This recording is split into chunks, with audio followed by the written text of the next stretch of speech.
Decorating Pages is a podcast dedicated to taking you behind the scenes of the designs of your favorite TV shows and films.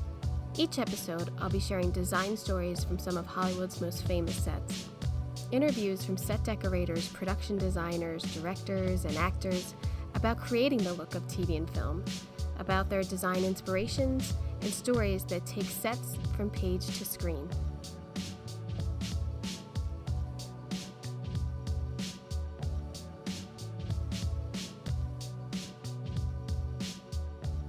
Hello, and welcome to Decorating Pages. I am your host, Kim Wanup, and as of today, I believe it's 114 days of the writer's strike. 114 days of not working and wanting to work. And I know there's a lot of us out there that want to get back to work, and they're supposed to get back talking this week. That's fantastic. Let's settle it.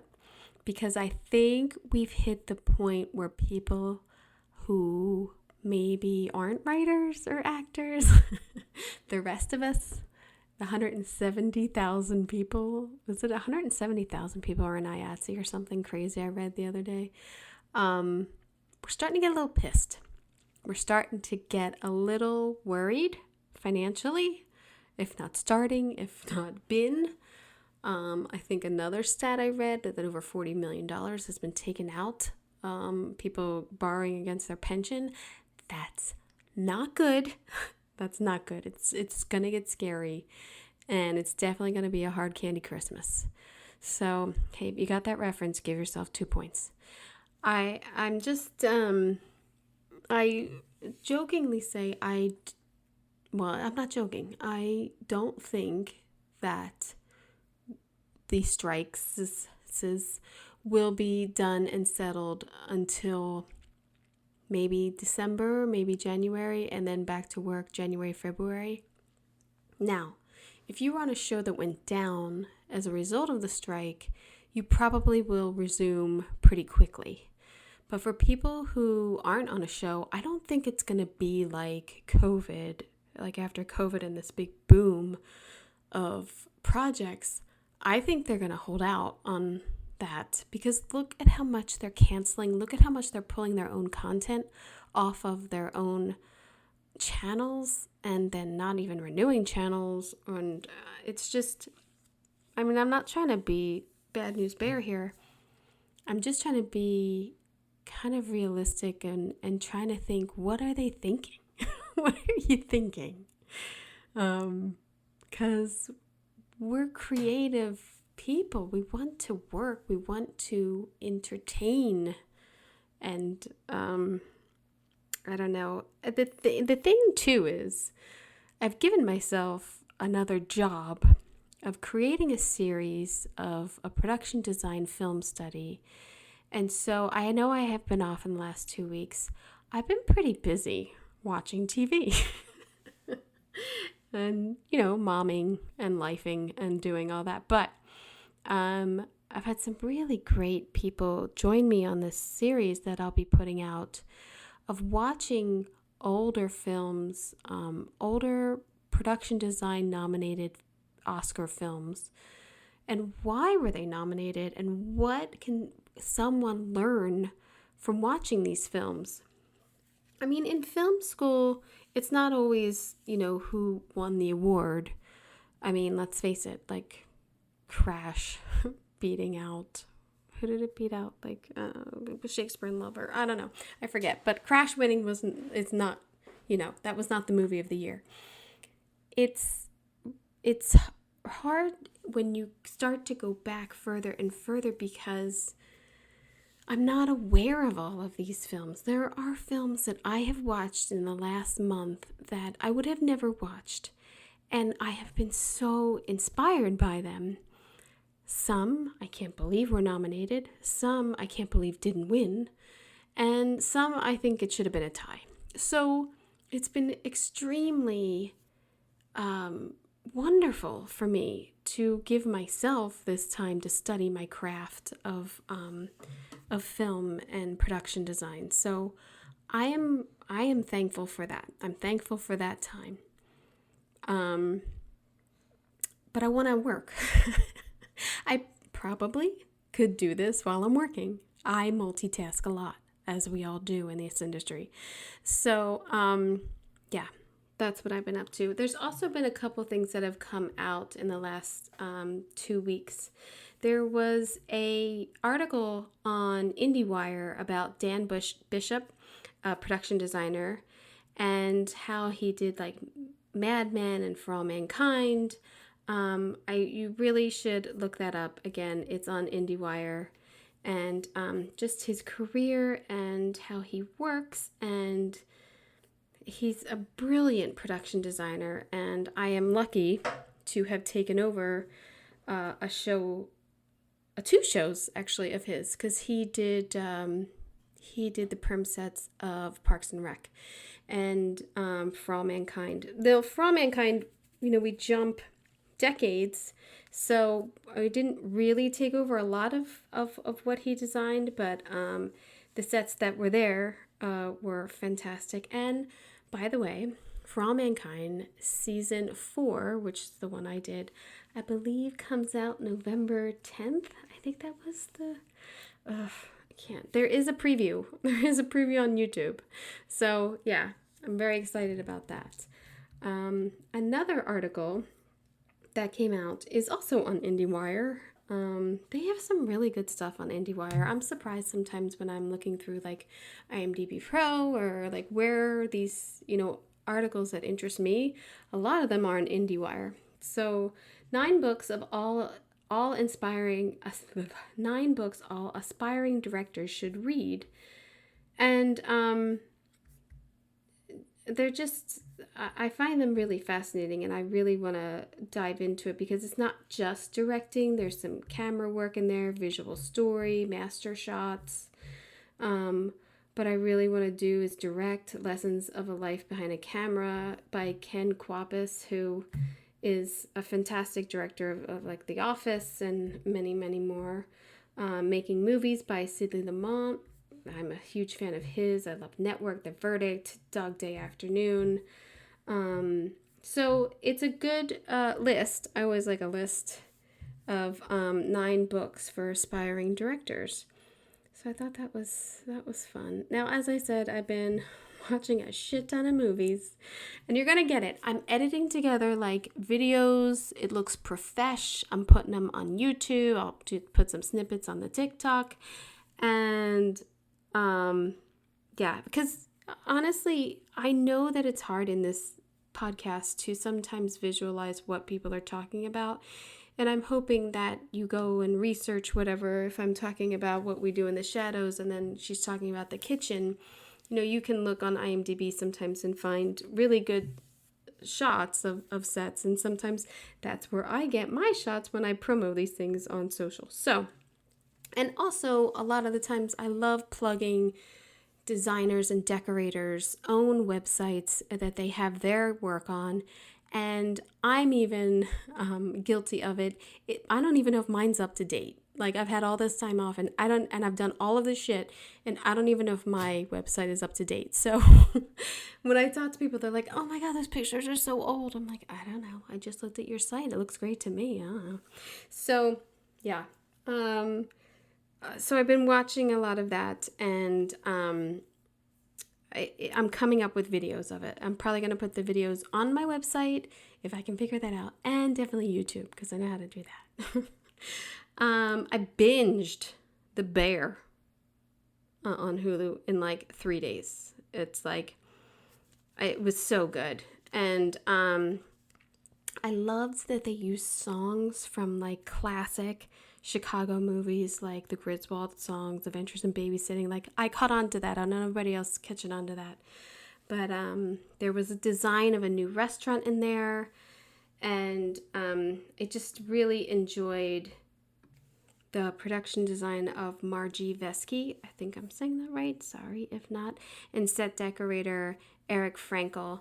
I said it was a good revise of the sets. And they go to all of these other restaurants, and they're in, like, I think it's Copenhagen. Fantastic. Loved The Bear. So binge that if you can. What else? I watched that Beanie Baby movie on, I think it's Apple. Because I love Zach Galifianakis, and I'll watch anything that he's in, basic almost. And it was entertaining enough. Like, the story of these Beanie Babies is insane. Production designer Molly Hughes and set decorator Kim Leoles. Great job. It's period, it's 90s, early 2000s. The wardrobe's pretty fun too. So I thought it's a good little movie. Like, if you have time and you want to know what happened to the Beanie Babies, jump into that. It was good. Now here's what I really jumped into in the last week. Silo. Now, plenty of people on this podcast have told me to watch Silo in the last couple months. I'm in, and it's awesome. These sets are phenomenal. They're phenomenal.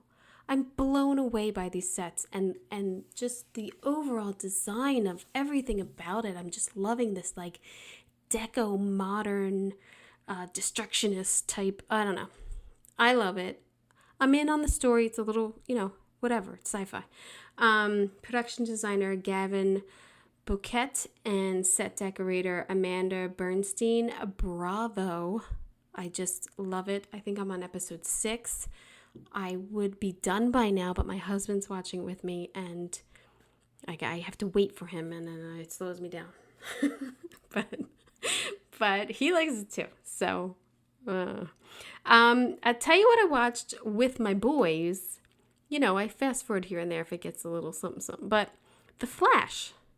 Now, I know it got horrible, horrible reviews. But I'll tell you what, I don't watch a lot of the Marvel movies. I'm just not into it. But they love The Flash. And I didn't think it was that bad. I mean, that kid Ezra is super annoying. I get that. But I didn't think it was totally terrible. I feel like I've watched some sort of Avenger movie that was much more horrible and I didn't understand or something. I thought it was at least entertaining, and to me, seeing Michael Keaton is worth every minute of my life. Like, him coming back as Batman was fantastic. And then the old Batmobile is in it, and I don't know. I was fine with it. Production designer Paul D. Osterberry, and then set decorator Dominic Capon, Capon. Fabulous job. It's a huge Marvel, you know what I mean? Like, it's a huge movie. Is it Marvel? Wait a minute. It's DC. I'm so sorry. It's DC, right? The Flash is DC Comics because it's Batman. Sorry. See, I don't even know. I have to reference myself of I don't know what universe I'm talking about. But I liked it. I don't know. You can shit on it all you want, but there's a lot other bad movies out. The Arrow and was it a Falcon? No, thank you. I was bummed that Winning Time had their final episode this week. Production designer Richard Toyton and set decorator John Bush. I thought it looked great. I love the camera work. I love John C. Reilly. I've been talking about it for weeks. And it wrapped itself up. And and at first I was like, what? This is the last episode? Are you just going to leave me like this? But you know what?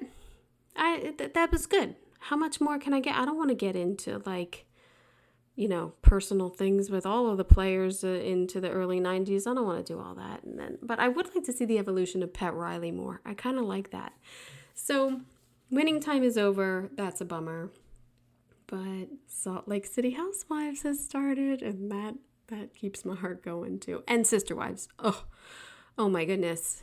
I am telling you, in this time off, if you want to jump into 18 seasons of Sister Wives, you should do it now because it's fantastic. You probably could do the first season, the season they moved to Vegas, and then the last 2 seasons, and definitely this season. So I'll take it down to 5 for you. This season, they're all, the gloves are off. Everybody's honest. It's awesome. And any fan of that show is with me. So that's what I've been doing. And momming and social life and worrying about money and I hate to say enjoying the time off with my boys, but that's okay. I can enjoy that. And I love doing this. I know I have stocked up a bunch of podcast, so I have plenty coming at you. But on this episode, I speak with the director of Warner Brothers prop house, Robert Greenfield. Robert started out as a lead man with set decorator Nancy Haig on films like Mars Attacks, Waterworld, Forrest Gump, The Hudsucker Proxy, Bugsy, The Grifters, and more. And then he transitioned into being a set decorator on some of my favorite films like Slums of Beverly Hills, Almost Famous, Confessions of a Dangerous Mind, introducing Dorothy Dandridge, Bad Santa, Rocky Balboa, The Road, and more. Like, he had more time to do other great things. Robert then took over running the Warner Brothers prop house over a decade ago and has transitioned its inventory not just into a trove of delightful set dressing, but a place where set decorators and buyers come to shop with ease because you know it's going to be there and you know they're going to help you. Running 3 locations in Burbank with over 200,000 square feet on the main lot, his job of curating the set dressing pieces is massive. He has been an inspiration to me as a set decorator, and as the director of the WB Prop House, he has made my job easier on many occasions with his calm and pragmatic demeanor. I am telling you, this man is a gem that shines so bright in this industry, and I am very lucky to work at this point in the industry where he's around, because I'm not kidding, he has made it easy. He makes my job easier. He has phenomenal taste that flows through, pieces throughout the prop house that we rent, that you see, and I'm just a fan of his. And I say it in the interview. I made a wish list 6 years ago when I started this podcast of a wish list of guests, and he was on it. So it has taken me a while to get up the nerve to ask him to be on it, and then timing. I mean, we've been busy. I've been working. He was working, and it worked out. So I'm so glad that you will get to enjoy this interview. I always hate that I don't get out as much as a decorator as I wish I could. So when I do go to WB, I always try to stop by your office because I love to talk to you. And I love I actually love the process of starting up a show and talking to you and talking about what are we going to do here? And when how, do we need to work on a deal together? Or are you going to pull a lot from us? I love that interaction as a decorator working with the prop houses.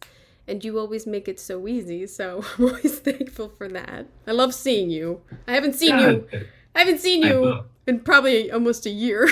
Let's be honest. Maybe more than that. Well, yeah. I know Veep was maybe one of the last times. So no, yeah, that's a huge plus. We get to see all the best decorators in town will come through, and we're just part of a great community, and I get to see all my filmmaking friends. So that's a huge plus. And as far as making it easy goes, I've been in your shoes. So why make it difficult? Yeah. What works for the show? Let's do that. How did you get in my shoes? So boggles my mind to me that you started out, it doesn't boggle my mind, but you started out as a lead man, and I want to ask how you got into that. But you were the lead man on Mars Attacks, Waterworld, Forrest Gump, Hudsucker Proxy, Bugsies, The Grifters, huge movies that influence, 90s, amazing, one after another. How did you do that? How did you get into this?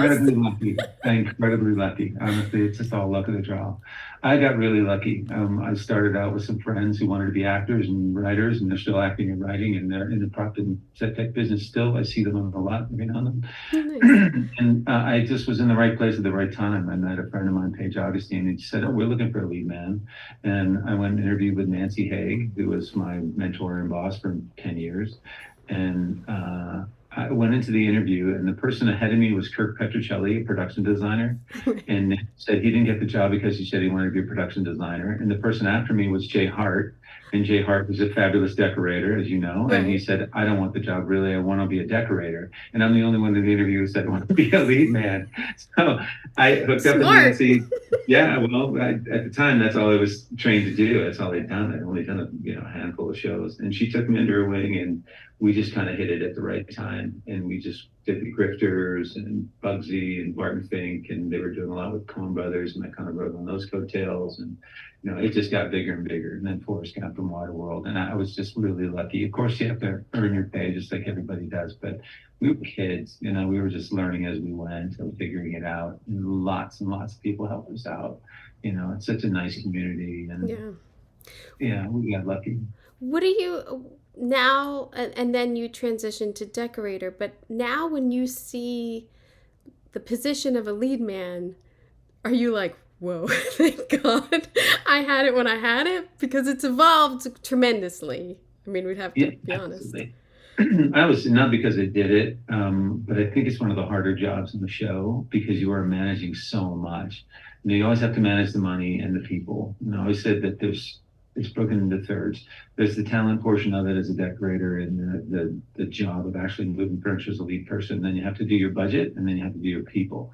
A lot of technology for lead man, which is super helpful, but it's so much harder these days with COVID and just restrictions and getting on and off the lot. And the pace is so much faster. It's so much faster.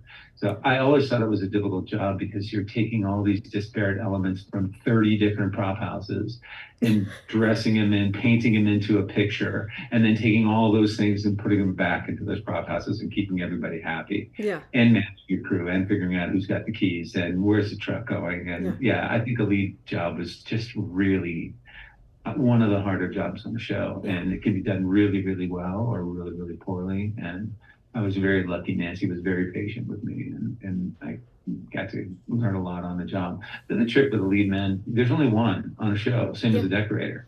So you only know one way of doing things. Whoever taught you, taught you. And when you get and work with another decorator or another lead man or another decorator, it's like, oh wow, why didn't I do it that way? I know.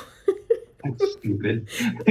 Patrick and I have walked into shows and we've seen cause we've taken over shows and we see binders of how they kept organized, and we got to step up our binder game. Look at how people are doing this, or files that I'll get from other decorators, and I'm like, ooh, I don't do that.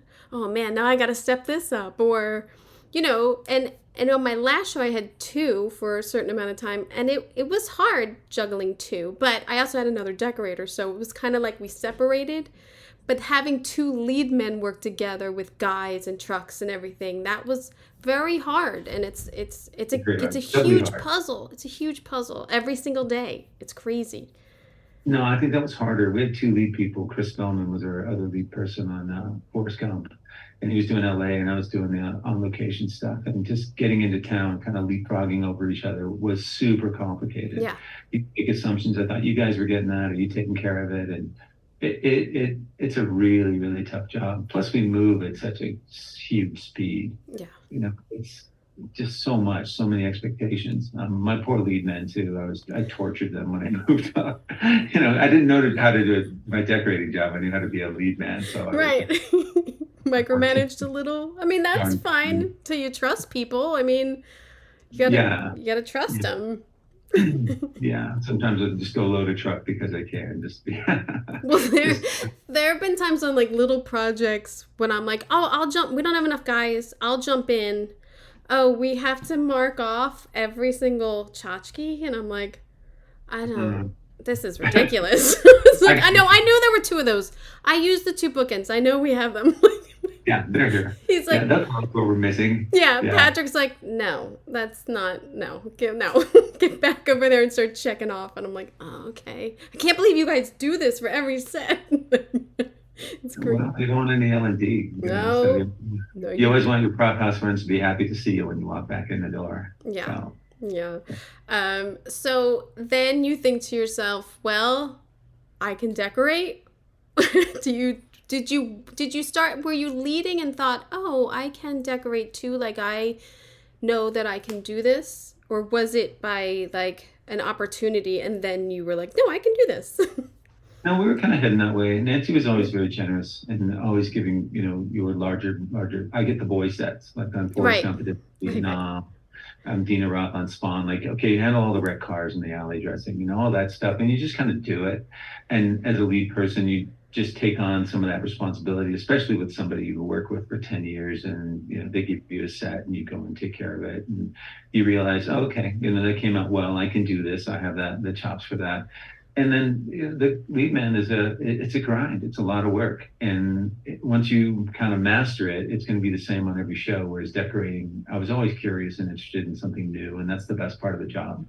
And that was appealing to me. And so I decided, yeah, I think we're going to move in that direction. Nice. And I got lucky. A designer we worked with, Lynn Thomas, called on a show, Wag the Dog, Yeah. and very frank. He said, "Hey, I got a job. It's 28 days.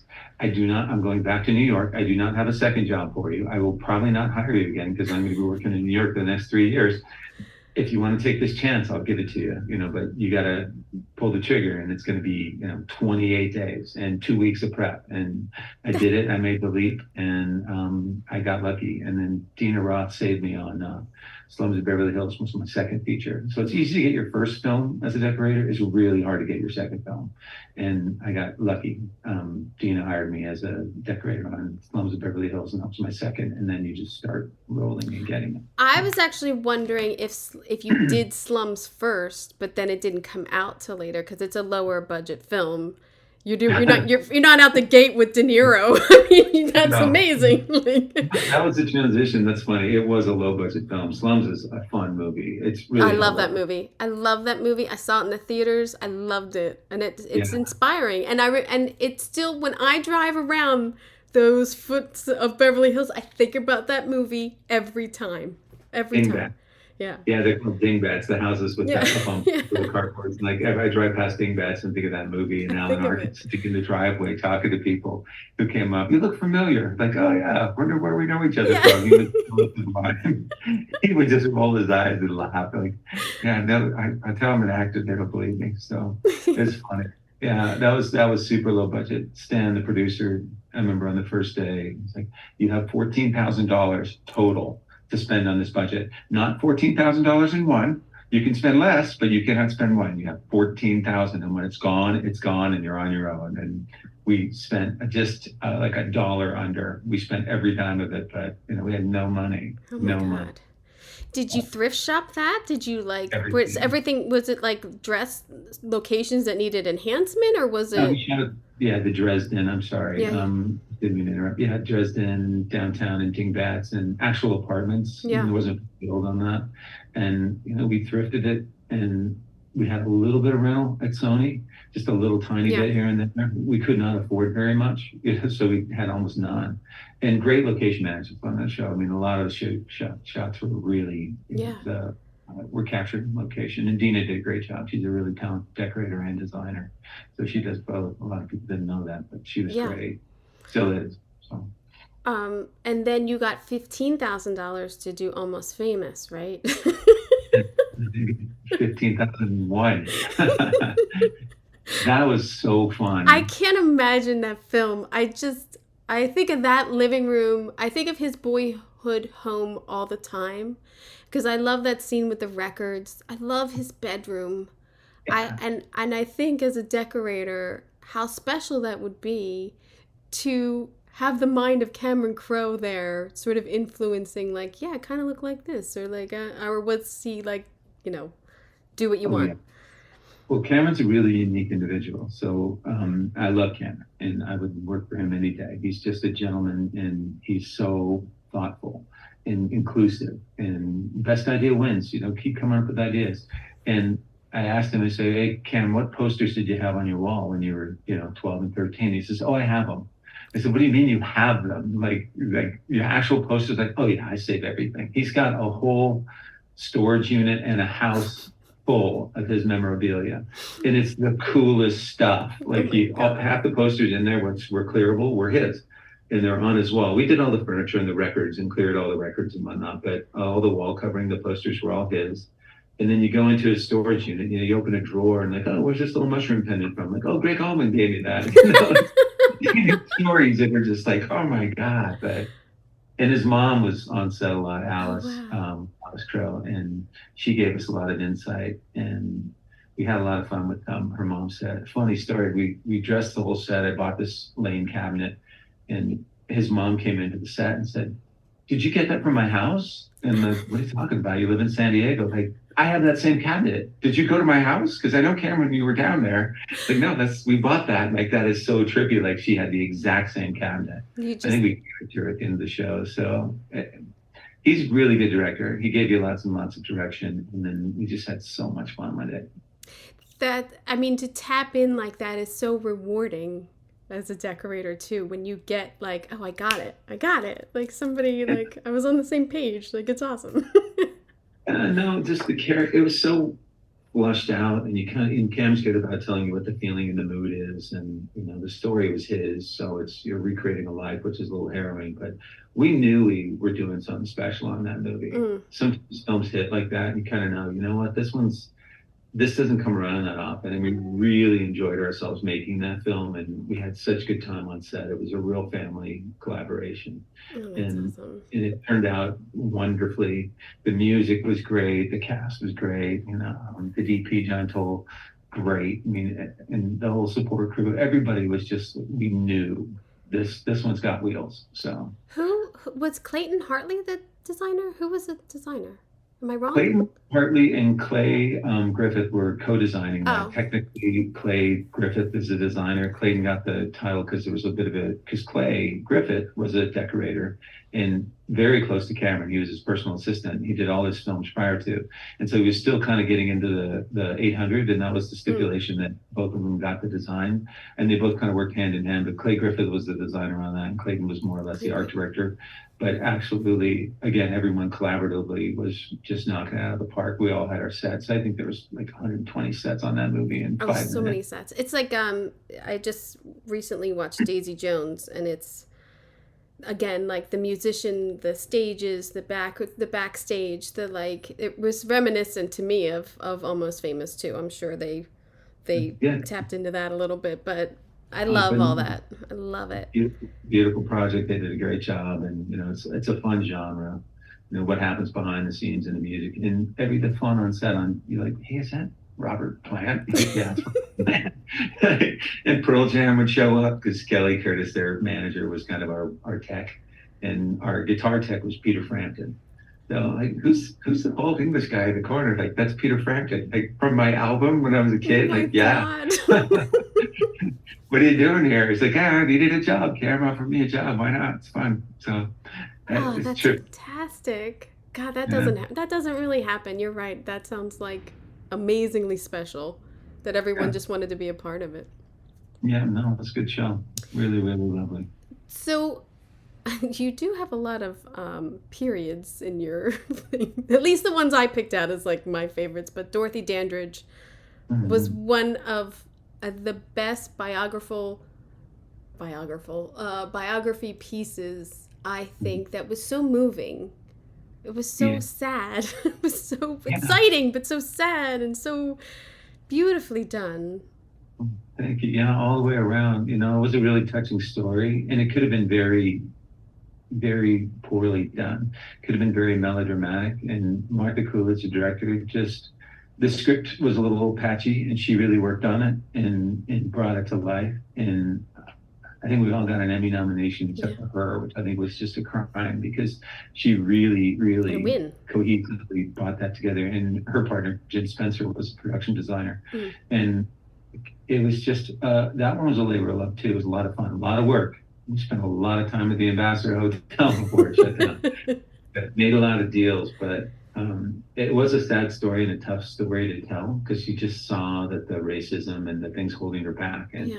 how she was manipulated and abused, and just still managed to kind of keep her chin up. And it was a whole transition. We started out in very dark, muted colors, and then moved into a very light, bright, golden Hollywood era, and we kind of carried that theme all the way through. And I have to be honest, I was surprised anybody was looking at anything besides Halle Berry. I mean, she looked great in that movie and did a great job. So we were just really lucky, right time, right place, and yeah, very happy about the outcome of that one Well, and the film. Got to be happy about an Emmy and your peers recognizing how great it was. It's That's always the best part. That's what matters is your peer approval, because that's who you're decorating for, really. yeah. Most of Middle America doesn't know. They just assume it looked like that. Yeah. You know? Well, most I've of the had actors think they do too. that. Yes, yes. I remember a gaffer who was very seasoned market. How do you guys find these houses that are just like, perfect little time capsules? You were on the Tech Scout 2 weeks ago. Don't you remember that this house didn't look like that? I'm like, not really. People just don't pay attention, but it'll pull you out of the movie. I Yeah. think it's a good way to tell the story. But Did you you know, did you prefer doing period pieces? yeah, Yeah.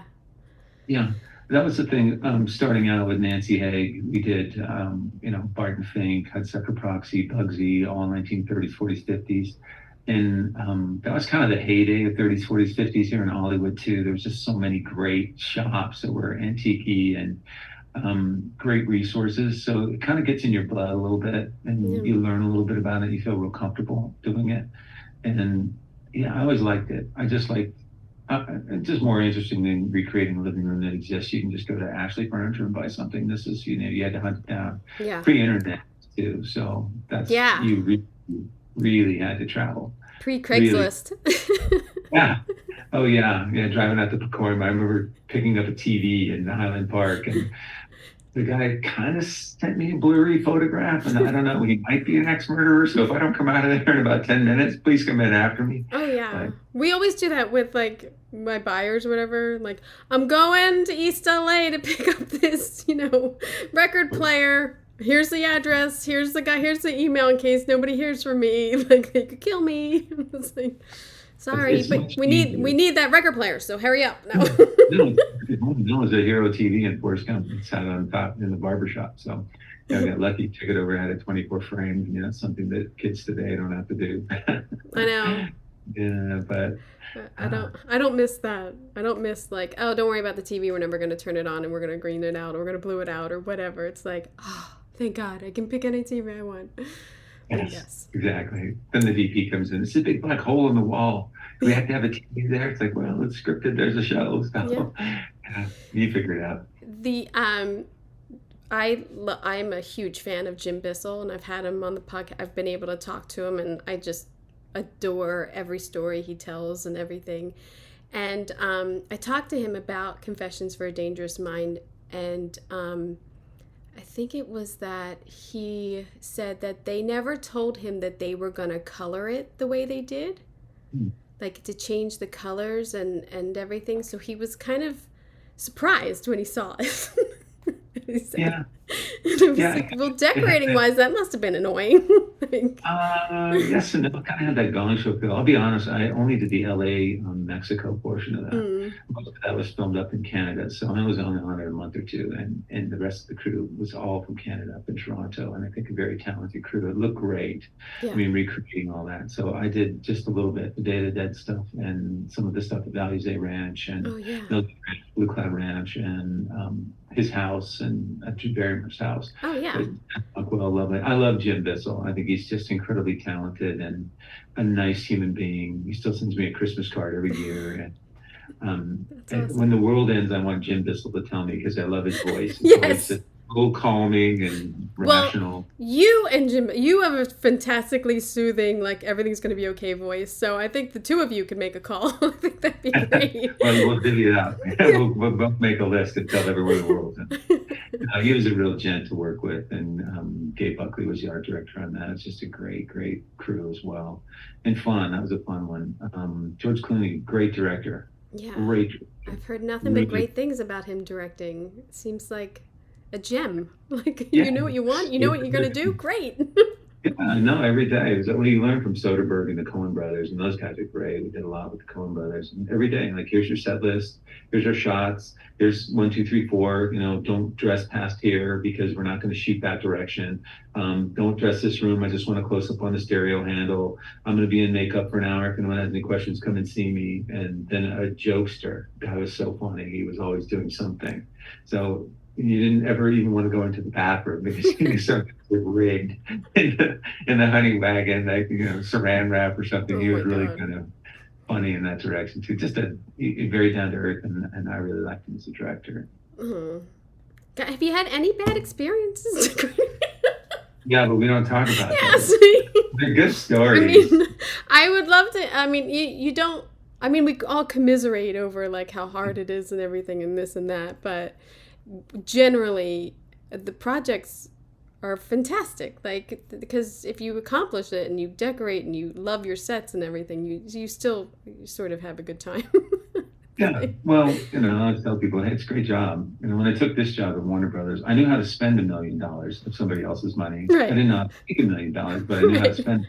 And that's a great job. Okay, here's whatever your budget is. Here's $400,000. Don't spend more than that. Just make sure you spend it on whatever you want, make it look good, and give me the receipts. Yeah. And that's all freedom, and autonomy and self-managing. And you're creating some vision. It's very creative. It's very challenging. It's a really good experience. The times you bump your head are when you don't get enough information or time, or you feel like you have to abandon something. Yeah. Of course, he's insecure and has an ego, and they kind of get in their own way. But we suffer through it together, Yeah. and come out at the other end with eye rolls and stories. It's a really weird job, Kim. It is. 100 total strangers get together, and on day 2, they're building, you know, the White House, flawlessly, Yeah. I might add. And, without a whole lot of questions and just kind of moving forward and we all know our lane and our job and let's just do our thing, and aren't we lucky to do it? And then go to Tony's Catering and have a lobster tail, it's pretty good. Life's not bad. I mean, it's challenging, but I haven't gotten a lobster dinner since COVID. yeah. They put an end to that end of the season big lunch. Well, I guess we did on From Income. We did have a nice lunch, but feels like the wrap parties and the good big lunches with the chocolate fountains are kind of gone. His sister-in-law, my ex-sister-in-law, a very lovely person, came to lunch on Waterworld, and it just like, you guys are so spoiled. I can't believe it. There's shrimp and lobster and smoothies and a sushi bar. Like, that's why movies cost so much. It's like, well, they're taking good care of us. We're also working 14-hour days. You'll never be hungry working in film and TV with that crafty table and like snacks, and no, you'd never be hungry. No. I do want to ask you about Rocky Balboa because I'm from Philly and I love Rocky. And I worked with Franco in one of his first films twice in a row. And I always kind of keep in touch with him. I was a PA at the time. It wasn't like I worked with him in the capacity of anything else. But I was always shocked that he did that film. I like him and everything, but I was always shocked. Like, oh my God, he did Rocky. That's amazing. Like, that's a lot. He did a lot with Sly. He did. Yeah, he did actually. He did like 3 or 4 movies with him. Yeah. Did Rambo out in the jungle, and I have a picture of him somewhere in his white Gucci loafers and his white. He's incredibly stylish. It's the middle of a jungle. It's just, and everyone else is covered in mud, and he's just pristine. Yeah, that sounds about right. Super talented designer also too. Really lovely to work with, easygoing, and very good communicator, and just fantastic taste. And he would come up with the most amazing things on that show. And Rocky Balboa, was pretty gritty for the most part. But the Champ's house was great. He found this log at Green Set and bleached it, and then built these acrylic legs for it and put it up as an accent element. It was just, and then lit it, and it was just like, that's like jaw-droppingly beautiful. And it's like a $40 log. Right. Like, how did you think of that? So he was easy to work with and good to work with, and it was fun to do that franchise. Yeah. That was a quick filler. And Philly is great. That's a wonderful city. Yeah, we went there with my shopper, Cindy Largeness, good friend, and we had a good time. DuBruno Brothers and Washington Square. And, we're doing the Scout on Market Street where he ran in the original, and it was like unbelievable, the reaction when Sly would walk down that thing. It was like keys to the city. Yeah. And about every 4th guy would walk up and like, I'm the guy who threw Rocky the Orange in the original one. Like, we're like 8 times. We're at the bottom of the museum where he runs up the steps and Sly's standing there. It's like, you watch, there's going to be 150 people running up and down these steps in the next 20 minutes. And sure enough, man, it was just iconic. Yeah. Iconic. it was funny. You tell people you're working on it, and it was either love or hate. People are like, why are they making another one of those? And the other people are like, oh my God, I can hardly wait. Yes. Hardly wait. Yeah. So it was fun to roll that one forward. It was fun to be a part of that because I love Rocky. Because it's a good one. It's one of the good ones you got. They're all funny. Sly was funny. He's like, how about if he comes around the corner and the prop match like, we did that on the fourth one. Yeah. So you stop coming up with all these new ideas. But yeah. Well, now they have Creed, which is a fantastic series too, and just looks great too. I mean. No, we shot the Mandalay Bay in between two prize fights, and so we ran in and we put down the tarp, for our show and put on the ring barriers, and then they didn't tell the audience who was coming. And Sly walked in and they hit a spotlight, and the whole stadium, 10,000 people, like Rocky, Rocky, like spontaneously, and the DP is like scrambling, like get it on film, get it on film. It was just crazy how many people loved that guy, especially in a boxing venue. Oh my God, yes. Yeah, we ran down, then we put the NetJets logo on the thing, and then we'd run down and take it off, and they'd have a boxing match, and then in the next boxing match, we'd run down, and God, it was funny. It was just a fun project. Of course, it's up to like art department to hurry up, we gotta get this shot, hurry up, get that in there. Yeah, but that's the challenge of it. That's the fun of it. Like I didn't do it. My on-set dresser did it. I had my son on that one, so I was torturing him. So, yeah. So then you're doing all these films. Then does the opportunity present it, or do you think to yourself, I kind of like to move into something else? And then running a prop house seems like, well, that doesn't happen every day. There's only a handful of them. There's less and less every day almost, apparently. That's so true. That is true. I kind of transitioned into TV because I wanted to stay in Los Angeles. Features all went out of town. I mean, I was in Pittsburgh and New Orleans. Oh, you did True Blood, right? True Blood was here in LA. I'm sorry. Yes, I transitioned with Suzuki English Love, another fabulous designer, and Alan Ball, fabulous showrunner. And that was kind of the transition, and I was working on that. And Dominic Bruno, who used to run the prop department, decided to retire, and I put in a resume online a while back, just helping my wife put on her resume. I just didn't even think about it, thinking, I can't work out of town. Maybe I'll just toss it on there and see what happens. And I was shopping at the prop house, and they called me and said, hey, would you like to come in for an interview? And I thought it was Ronnie and John Rotino messing with me. So I hung up on them. And they called me back and said, no, we got disconnected. We'd like you to come in and interview. And I talked with my wife, and it was a good opportunity because I was missing so much of my kids' lives. Yeah. And I really, really, really love my wife. She's the best thing that ever happened to me. And the ability to spend more time with her was appealing, and staying in one place. And it was tough. You're like, oh my God, I only know how to do this. Yeah. What if I hate it? Yeah. And it's turned out to be the best thing I've ever done. So good decision. I still feel like you're part of the community. I still see all my good friends. Right. I can help my friends. We still make a decent amount of money for the studio. We save Warner Brothers TV shows a lot of money. And, it's a vital tool. It's a great tool. You feel like you're doing something worthwhile in this community every day. And that's the other thing. I'll elaborate. I'm sorry. I'm rambling here. No. This is what it is. I want to hear you. I want to hear it. Everything. I've said this at every SDSA meeting. We're so lucky to have such a nice community. Everyone is kind, thoughtful, caring. We all have our stressful moments and days, but like, hey, I need this. Can someone help me find that? Do you know where this is? Where'd you get that? Everyone reaches out to each other and make sure, hey, we're going to take care of you. And even our vendors, like they say we're competitors. We're not competitors. I mean, I love the guys at Money Martin. I love Willie at RC Vendors. I love Omega Cinema Props. There's somebody, Beverly, across the street. Yeah. I want her. As long as I'm here, I want her there, so. Well, I would like to take over for her, so. Give her a call. Give her a call. She's expanding. They're the only prop place that's kind of expanding a little bit. So. Yeah, but no, it's lucky. You come to work every day, and it doesn't really feel like work. And that's a gift.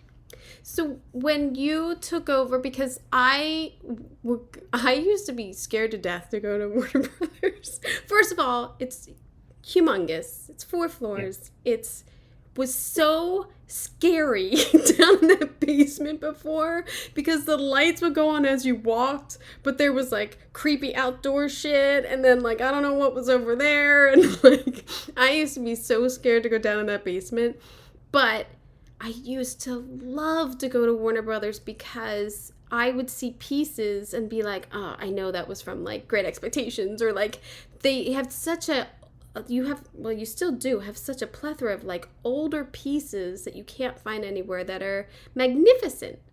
And so when you came on and as a decorator, what did you think about the direction that you had to take it? Like, because I know that you've revamped it, you've made it much more accommodating to decorators, just in the space and the process of going through the prop house, and everything sort of flows together now. I mean, you've had years to do it, and it takes years. But did you see yourself like in the beginning having a plan of like, I need to do this? Yeah, well, yes. Yeah. Yeah. I had the benefit of going to every other prop house in Los Angeles and a lot in New York, um, and some in London these days too. And so you know what the competition has and how easy it is to shop and what works and what doesn't. And each one's a little quirky and different. And so yeah, that was the direction I headed. You know, Omega's a great bellwether. Matt Callahan says it best. Matt Callahan, very talented decorator, says, Robert, I want to come in and know that you have it or you don't have it. I want to look at it. And that is your rule of thumb. And I couldn't articulate it, but that's kind of what we were shooting for. I want to offer as much as possibly fits on the shelves and can be seen easily and as diverse as possible, and keep the old, keep the unique. And the kind of the mantra was just, we don't really rent furniture, we rent convenience. We want to be convenient, be as one stop, because we're so big, you can come here and do a lot and get a lot done, send the truck to one place or two places, you know, and keep it down to a minimum, just keep everything simple and easy for the decorators. It's tough because the beautiful part about our system is all the best decorators in Hollywood will work for Warner Brothers at some point.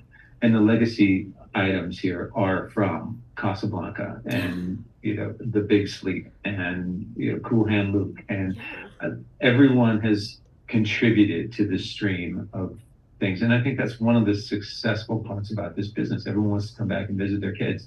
I bought that credenza on that show. Yep. I got this. I bought that for me. And you know that we got your back. That's the other thing too.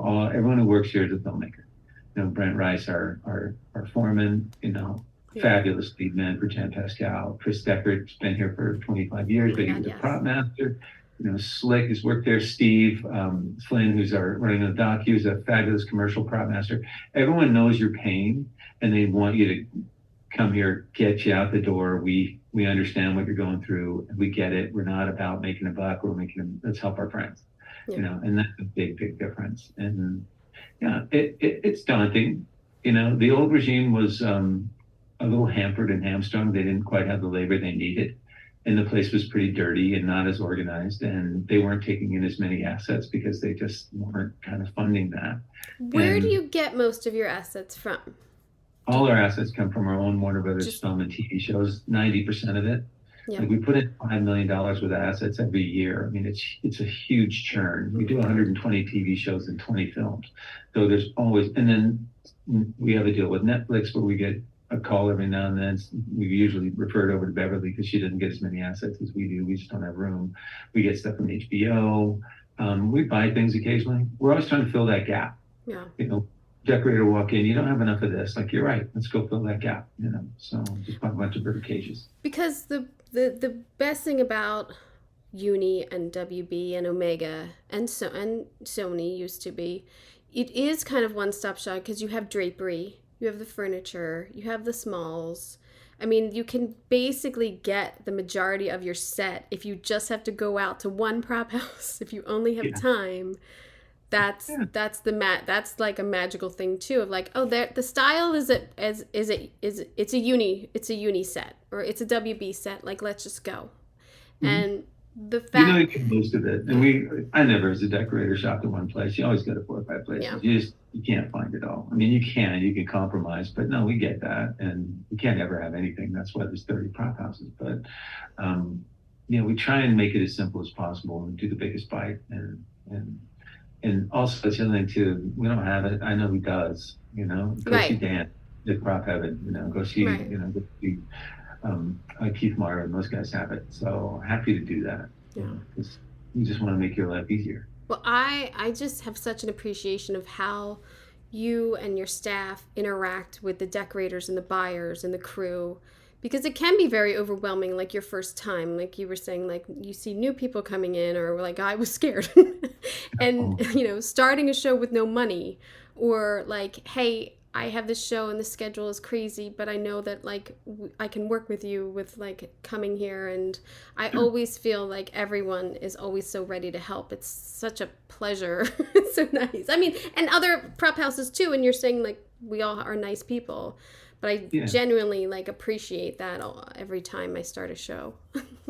I'll share that with the crew. Yeah, we're lucky. We're open earlier and open a little later, so Yeah. the 6 helps, and we can get you in on a Saturday or Sunday if you need to. We've all been there in the emergency. It's not cut and dried. It's always like, yeah, how can we find a way to say yes?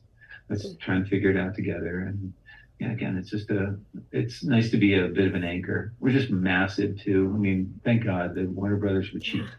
Like, let's reuse it. I mean, why are we buying the same stuff all the time? So, thank God they dedicated 250,000 square feet to set It's deck. and are This could, committed to it. Like, yeah, because there are, I mean, remember Disney had a prop house? I mean, yeah. And now Sony has just let go of theirs, and it just seems like it's a little game like you have to play, but with your own company. But the fact that they're into it, and I had Italians visiting and they went on the WB tour last week and they loved seeing it. I always, when I see the tours go by, I always like say hi or like, yeah, look at the tele, look at all this. Like, it's just amazing that, people who are into Hollywood, that they let the tour go through the prop house. Because it's huge. And it's a yeah, huge thing to see the Friends couch when they go over to that, or the Big Bang Theory set and everything. So it's it's great that they do that. Well, everybody, like, we have a great tour in London, the Harry Potter tour. And the doors, you stand in front, they give you a little lecture, and then the doors open up, and you're in the Great Hall. And that's Mm, what everybody wants. It's the actual Great Hall. Stuart Craig moved it over. It had his team move it over into the tour. And that's what you want to be. When yeah. you're a fan, you want to be in the movie. And that's as close to being in the movie when you're sitting on the friend's couch, like, oh my God, how many butts have been, Oh, yeah. famous on this couch? I loved it. It's that's the beautiful part of it, and we're big fans of the tour because they keep the doors open. Yeah. Honestly, we get a good reaction. Yeah. Our The studio, we do a lot of TV. I mean, this is a TV town these days, and we do some long format. We do a few features here and there, but most of the features are done out of state. So we do a lot of TV shows. Warner Brothers Discovery as a whole does almost 200. So, but we have 20, 30 shows going in the LA basin at a different time, different levels, Bachelorette and things like that. That's all us. So the prop house is used and utilized by our own shows, Yeah. where other studios didn't quite have that format. They were doing 10 films. And So you're on we're the making, lot. yeah, So, and yeah, it's that's, like having a Home Depot on the lot. yeah. You, you want to get in the car and go somewhere, and you want to go there. Yeah. So I'm going to walk it's over to the prop house and pick out the chair and I'll be right back. yeah, no, and that's the lovely part too. That's the best thing working on this lot was you had full run of the prop house. It was Yeah. 30 feet away if you're in stage 6. So I've pretty, I've spent a lot of time at uni. I have never worked on the WB lot, except for uh, you shoot in the back lot. But I've never had a show at WB. I'm so yeah, I gotta check it off my list. it's like everything, there's pluses and minuses. But the thing I love about this lot, it's flat. It's on a grid. Yeah. When Yes. you do reversal, it's like, is it just me, or like did you go to the commissary and it was like uphill Yeah. both ways? Well, now who knows? All they do is tear down and build new stages over there. I would have no idea. Like, it's that, and the tour buses with them. Oh yeah. Yeah. God forbid you like don't yield to a tour bus. You get kicked off the lot. They're very strict Yeah. over there. Yours is guaranteed income. That's coming in the Oh, door. yeah. Keep that wide open. So you don't know if your TV show is going to make money or not. But no, this is a great place to make a film. It's geared towards filmmakers. I mean, it's a little city. We still have a staff shop. We still have a metal shop. We still have a paint shop. We Yeah, have a it's mill amazing. store, costume drapery property. You never have to leave a lot if you don't want to. Yeah. But again, we want to support all our friends, Oh, well, yeah. everybody. Do you ever get tempted to go back to decorating? Like you hear, because you're a good vibe of like, hey, I heard of a show that's coming up. But do you ever think like, man, that would be fun. I'd really like to dive back in just for one. No, no. Honestly, I don't. I love the process. I miss my crew, and I miss sitting in a theater watching the finished product, or having a wrap party and like, oh my God, we did that. That part of it's great, just to watch your finished product come to life and get it responded to favorably. I don't think I have the patience for it now any longer. I really like the structure and the challenges that I've worked on here. Yeah. I still love decorating sets, although Nancy Nixer, our in-house decorator, does most of the vignettes, so she deserves full credit for those. I've dressed 1,000 sets, so if somebody else does one, that's okay.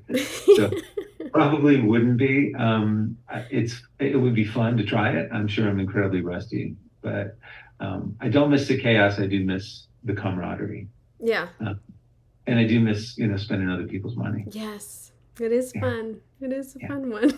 You can't go wrong. That's when people ask me about my job, I say that all the time. I'm like, I love to spend other people's money. It's fantastic, and I'm good at it, and I don't overspend, and people like that. Yeah. That was my budget here at the first year was like, Robert, your budget's $15,000 for the year just on operating. You can buy whatever you want. That will be spent in about 5 minutes. No kidding. On my phone. So really? So we really get so many assets. It's ridiculous. We do buy things. And you have such great stuff that comes in from other shows, and a genius in itself is just to reupholster something to make it look, fresh or whatever, or give it a vibe of period. Like, I love that you guys do that just to refresh your own stuff. It's awesome. Well, we got a great staff, drapery-wise. Ryan Rittmiller, he's third-generation Rittmiller. He's been up there. There's been a Rittmiller in that building for 63 years. That's crazy. Isn't it? Crazy. So, upholstery, the guys are just fabulous. I mean, anybody can upholster a couch, but, Ernie can do it in a day. Ernie's the best. You got the Friends set couch, 3 of them. Made to last forever. A lot of asses. Yeah. Oh, yeah. We rebuild it. There's $500,000 every year, so we have to go 3 times a year. So it's crazy. When I started this podcast, I made a list of I made a wish list, and you were on it, and it is taking me 5 years to try to ask you to feel comfortable enough to ask you and to arrange it with you. So I really appreciate that you gave me this time, and I just love hearing about all those movies because they influenced me, and I'm so appreciative of your work and how nice you are to work with. So thank you. Oh, thank you. Likewise. I mean, like I said, we have a great client base. You're very talented too. You worked on Veep and For All Mankind. It's just not Veep. I couldn't have done without you. I could not have done Veep without you. Well, you got to thank the folks from Dave and West Wing, because my God, we got so much Oval Office. I never take credit for it. We just put a sticker and barcode on the bottom of whatever you buy. And I do love going through that presidential section. I feel very happy sometimes. I'm like, I contributed. Like, I remember buying that off of Craigslist. There's a wing. Yes. Wing.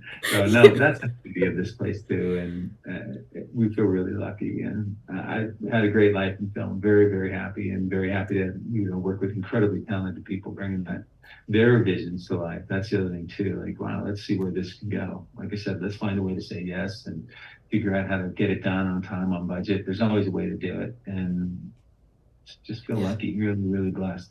And I get to go home to my lovely wife, and I'm not middle of nowhere. You have a further commute than I do. So. Yeah. Well, it's a pleasure working with you and getting to share this to you, and hopefully folks get a kick out of it. And I really do love our community and all the people all our crew, our film crews who support us. It just can't do it alone. It's everybody takes a village, and really grateful. Some of the best people I've ever met are, folks who work in the art department. Yeah. Super working, conscientious. So talented. I think of all the crews and the designers and everything, and And then like how they, everyone does other projects and you're like, man, look at he was a PA. Look at him. Like he's designing. Like that's crazy. There's a lot of that. Yeah. Like, Yeah. oh man, I want to work for that PA someday. Like I'm always nice to the PAs. Always be nice. More PAs got me a job than producers. Yeah, exactly. Gave a dumpster that we were going to throw in the dumpster got me more jobs than any producer I ever worked with. So always be nice to everybody on the way up and the way down, because you just never know. Yeah. What are you going to do this weekend? Hang out with the wife. We're probably going to do some painting and chicken. How about that voice, right? Could like sing you to sleep. It's perfect. Puts you at ease. He's, like I said, so talented in the work of a lead man and set decorator, an influence to me. And then to be able to work with him on this level is amazing. And if you have not been to the Warner Brothers Prop House, I strongly advise you take the WB tour. I had Italian residents in town last week. They wanted to see the Friends couch. They went on the tour. They loved it. They got to see some of the prop house. When you are in the prop house shopping, you see the tours go by and people are kind of just in awe of what we do and how many lighting fixtures and they have it set up of like props from specific movies are there that you walk through. It's amazing. It's huge. It used to scare me, and because the lights go on automatically as you walk, and it used to freak me out. And then because I'm Bones, I'd have to do all these like shitty sets with like tons of set dressing, and their basement was where they kept all the like old lawn chairs and stuff, and so I'd be down in that basement all the time. It was creepy as shit. But anyway, he's awesome. If you ever are there, he's running it along with Brett and his amazing crew. So yeah, I'm so glad that he gave me an hour, because I could have gone on talking. When I told him the films I wanted to talk about, he was like, oh. And I thought, I would talk to you about everything. I just want to hear more. So I'm thankful for this time, and I hope you enjoyed that too. I have a couple interviews coming up that I think are a little different. I have Mimi Clark, who runs a product placement house in Los Angeles, and we're going to talk about how products, get into films and television, how we work that, and her background. She's extraordinary. I've known her for years. She's a hoot. And then a couple of films and I have the series coming up with the production design film study. So I hope you got an earful. I'm Kim Wanup for Decorating Pages.